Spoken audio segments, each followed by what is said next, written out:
प्यारे साथियों, बेशक खतने करना सुन्नत इब्राहिमी और शायर इस्लाम में से है, जिसमें बच्चे के प्राइवेट पार्ट का जायद चमड़ा काटा जाता है।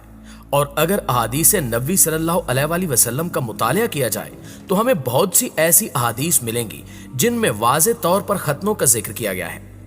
जैसा कि हजरत अबू हुरैरा रज़ी अल्लाह ताला अन्हु बयान करते हैं कि रसूल अकरम सल्लल्लाहु अलैहि वसल्लम ने फरमाया कि 5 अशिया फितरती हैं: खतना करना, ज़ेरे नाफ बाल मोड़ना, मूछें काटना, नाखून काटना और बगलों के बाल उखेड़ना।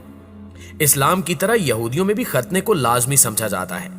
लिहाजा आज की वीडियो में हम यहूदियों के खतनों से मुतल्लिक मुख्तलिफ रसूमात के बारे में गुफ्तगू करेंगे और ये भी जानेंगे कि इनके खतनों की तकरीब में एक खाली कुर्सी क्यों रखी जाती है।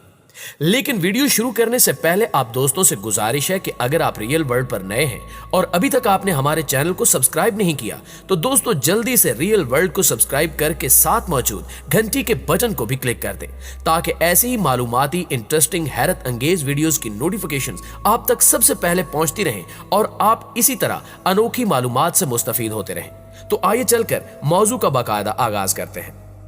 तो दोस्तों, इस्लाम में खतने की उम्र 7 साल से 12 साल तक है, जबकि बाज उलमा ने इससे मुतल्लिक लिखा है कि पैदाइश के 7वें दिन के बाद खतना करना जायज है। लेकिन अगर कोई ऐसा बूढ़ा शख्स मुशर्रफ बा इस्लाम हो जिसमें खतना कराने की ताकत ना हो तो इसकी हाजत नहीं है। इसी तरह बालिग शख्स अगर इस्लाम कबूल करे तो अगर वो खुद अपना खतना कर सकता हो तो सही, वरना दूसरे से कराना सही नहीं है। और वाज़िह है कि औलाद का खतना कराना बाप की जिम्मेदारी है, लेकिन अगर बाप न हो तो इसका वसी, फिर इसके बाद दादा और इसके वसी का दर्जा है। और बाकी दूसरे अकरबा का ये काम नहीं सिवाय इसके कि बच्चा इनकी तरबियत व अयाल में हो। यहूदियों की बात की जाए तो इस रस्म को हजरत इब्राहिम अलैहिस्सलाम ने यहूदियों में राइज किया और आज तक ये रस्म राइज है, जबकि मसीहत में इसकी ममानियत नहीं है, बल्कि सिर्फ ये कहा गया है कि ये जरूरी नहीं है। चुनांचे कुब्ती और हबशी मसीहों में ये अब भी राइज है।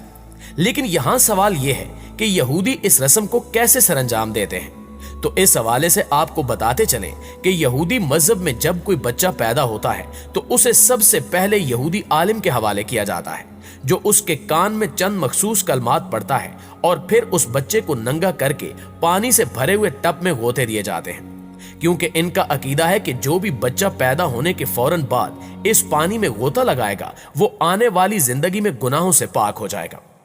इसके बाद बच्चे के खतने करने की बारी आती है, जिसके लिए सबसे पहले यहूदी आलिम एक तेज धार आला लेता है, जिस पर कुछ इबारतें पढ़कर दम करता है और फिर ये तेज धार आला बच्चे के उज़्व तनासुल के सामने वाले हिस्से पर चलाया जाता है। लेकिन मुसलमानों के बरक्स इस हिस्से को इंतहाई कम मिकदार में काटा जाता है, जिसके दौरान बच्चा चीखता चलाता रहता है। जबकि बाज यहूदी फिरकों में बच्चे के खतने करने से पहले इसे बेहोश कर दिया जाता है ताकि इसे दर्द ना हो। लेकिन यहूदियत की अक्सरियत बगैर बेहोश किए ये रस्म सरंजाम देती है। यहूदियों के खतनों की तकरीब में एक और भी अजीबो गरीब रस्म अदा की जाती है, और वो ये है कि यहूदियों में जिस बच्चे के खतने हो रहे हों उसके करीब एक खाली कुर्सी रखते हैं, और वाज़िह है कि इस रस्म में खाली कुर्सी को लाजमी रखना होता है, वरना इस रस्म को यहूदी रब्बियों की जानिब से बिल्कुल भी कबूल नहीं किया जाता। इस कुर्सी को एलिया चेयर यानी हजरत इलियास अलैहिस्सलाम की कुर्सी कहा जाता है, क्योंकि यहूदियों का मानना है कि जब भी किसी यहूदी बच्चे के खतने किए जाते हैं तो उस तकरीब में हजरत इलियास अलैहिस्सलाम जरूर तशरीफ लाते हैं, जिनके बैठने के लिए यह कुर्सी रखी जाती है। नाज़रीन गिरामी, जैसा कि हमने बताया कि तारीख में दुनिया के बहुत से मजहबी अकायद और समाज में खतने का रवाज था। इसी तरह कदीम मिस्र में भी खतने किए जाने की रिवायत थी, और ये इतनी ज्यादा थी कि बगैर खतने वाले उज़्व तनासुल पर लोग हैरत करते थे। तारीख में इस बारे में इतनी मालूमात मिलती हैं कि मिस्र के फौजी अपने कब्जे में आने वाले लीबियाई मर्दों को अपने घर ले जाते थे ताकि इनके रिश्तेदार भी इनकी शर्मगाह को देख सकें। उस दौर में ऐसे कई मेडिकल इंस्टीट्यूट थे जो डॉक्टरों को इस बात की तरबियत देते थे और ये इंस्टीट्यूट मरीजों का इलाज भी करते थे, जबकि कई ऐसे तिब्बी नुस्खे भी थे जिसमें मरीजों के तरीके इलाज लिखे थे। मिस्र से ऐसी भी तफसीलात मिली हैं जिनमें किसी तामीराती साइट पर तिब्बी कैंप्स लगाए जाते थे, जबकि यहां से इस बात के इशारे भी मिलते हैं कि जब किसी तामीराती साइट पर कोई हादसा हो जाता था तो वहां ही इब्तिदाई तिब्बी इमदाद और इलाज किया जाता था। अगर मौजूदा हालात में मिस्र में खतनों की बात की जाए तो अब यहां मर्दों के साथ साथ औरतों के खतने भी किए जाते हैं, क्योंकि मिस्र की कदामत पसंद मुसलमान बिरादरियां खास तौर पर दही इलाकों में बसने वाली खवातीन को निस्वानी खतने न होने तक नापाक तस्वुर किया जाता है और शादी के लिए तैयार नहीं समझा जाता। प्यारे साथियों, खवातीन के खतने करने का अमल सन 2008 में गैर कानूनी करार दिया गया था और अब अगर खिलाफे कानून कोई डॉक्टर ये काम करता है तो उसे 7 साल तक कैद की सजा हो सकती है। ऐसा कोई भी शख्स जो किसी खातून के खतने करने की दरखास्त करे उसे भी 3 साल तक कैद हो सकती है। लेकिन कानून होने के बावजूद मिस्र खवातीन के खतने की बुलंद तरीन शरह वाले ममालिक में शामिल है।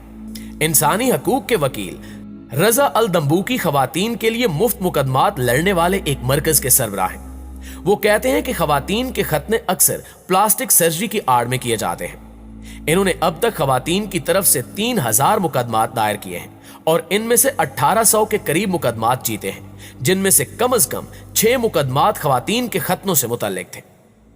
दोस्तों, अगर हम इस्लाम में खतनों की हिकमत की बात करें तो मर्द का खतना इसलिए किया जाता है कि खतने के बगैर मर्द के लिए पेशाब से मुकम्मल तहारत व पाकीज़गी हासिल नहीं होती, क्योंकि पेशाब के कुछ न कुछ कतरात उस चमड़ी के नीचे जमा हो जाते हैं, जिसकी बिना पर खदशा है कि बाद में निकलकर कपड़े और बदन को निजस और नापाक कर देंगे। इसलिए अब्दुल्ला बिन अब्बास रज़ियल्लाहु ताला अन्हु खतने के सिलसिला में सख्ती किया करते थे। इमाम अहमद रहमतुल्लाह अलैह कहते हैं कि इब्ने अब्बास रज़ियल्लाहु ताला अन्हु इस मामले में बहुत सख्ती बरतते थे और उनसे ये मरवी है कि उन्होंने फरमाया कि अगर वो खतना न करवाए तो इसका ना तो कोई हज है और ना ही नमाज। इसके अलावा पैदा होने वाले बच्चों का खतना करना सेहत के लिए कई एक तरह से मुफीद है, लिहाजा अगर खतना न किया जाए तो ये अमल बहुत सी बीमारियों का सबब बन सकता है, जैसा कि अक्सर बगैर खतनों वाले बच्चों की पेशाब की नाली में सोजिश हो जाती है, जो कि नाली के अगले हिस्से पर मौजूद जायद चमड़े की बिना पर पैदा होती है और इसे नाली की तंगी का नाम दिया जाता है, जो कि पेशाब को रोकने का बायस बनता है और पेशाब की नाली में सोजिश वगैरह पैदा हो जाती है। इन सब का इलाज यही है कि इसका खतना किया जाए और अगर ये ज्यादा देर तक रहे और खतना न किया जाए तो मुस्तकबिल में इससे कई किस्म के अमराज पैदा हो सकते हैं, जिनमें सबसे खतरनाक पेशाब की नाली का सरतान है। इसी तरह एक रिसर्च से साबित हुआ है कि जिन बच्चों का खतना नहीं हुआ उन्हें पेशाब की नालियों में जलन होती है, जबकि बाज सर्वेस के मुताबिक तो बाज औकात बच्चों की पेशाब की नालियों में जलन खतरनाक भी हो सकती है। एक रिसर्च के मुताबिक बच्चे की पेशाब की नालियों में जलन की वजह से जिस्म में बैक्टीरिया भी पैदा हो जाते हैं, जो बाद में इंतहाई खतरनाक साबित होते हैं। इस सर्वे से यह बात भी साबित हो चुकी है कि खतना शुदा अफराद को पेशाब की नाली का सरतान बिल्कुल कम होता है, लेकिन बगैर खतने के अफराद में सरतान का खतरा बहुत ज्यादा है। अमेरिका में खतने वाले अफराद में पेशाब की नाली का सरतान 0 है, लेकिन गैर खतना वालों में हर लाख में से 200 अफराद सरतान से मुतासिर हैं। और जिन ममालिक में खतना नहीं होता, मसलन चाइना, युगांडा, तो वहां पेशाब की नाली के सरतान का मर्ज 12 से 22% है, जो कि बहुत ज्यादा तनासुब है। दोस्तों, इसी तरह रिसर्च से यह भी साबित हुआ है कि गैर खतना शुदा अफराद के जिनसी अमराज एक दूसरे से जिनसी ताल्लुकात कायम करने से बहुत ज्यादा पैदा होते हैं, लेकिन खतना शुदा अफराद इन तमाम जिनसी अमराज से महफूज रहते हैं। मगर इस बात का इनकार नहीं किया जा सकता कि अगर खतना शुदा कोई भी शख्स किसी एड्स ज़दा शख्स से जिनसी ताल्लुक कायम करे तो उसे एड्स नहीं होगी। हो सकता है कि इसे भी ये खतरनाक बीमारी लग जाए। इस सूरत हाल को मद्देनजर रखते हुए कई अफ्रीकी ममालिक में इस मौलिक बीमारी के खिलाफ जदोजहद एक नए तरीके यानी मर्दों के खतनों से की जा रही है, क्योंकि तहकीक से यह साबित हो चुका है कि खतने वाले मर्दों में एड्स से इन्फेक्शन का खतरा 60% कम होता है। जी तो मुआजिज दोस्तों, ये थी हमारी आज की वीडियो। आप दोस्तों की राय इस हवाले से क्या कहती है कमेंट करके हमें जरूर बताइएगा। इंशाल्लाह आपसे मुलाकात होती है अगली वीडियो में। तब तक अपना ख्याल रखिए। अल्लाह निगहबान।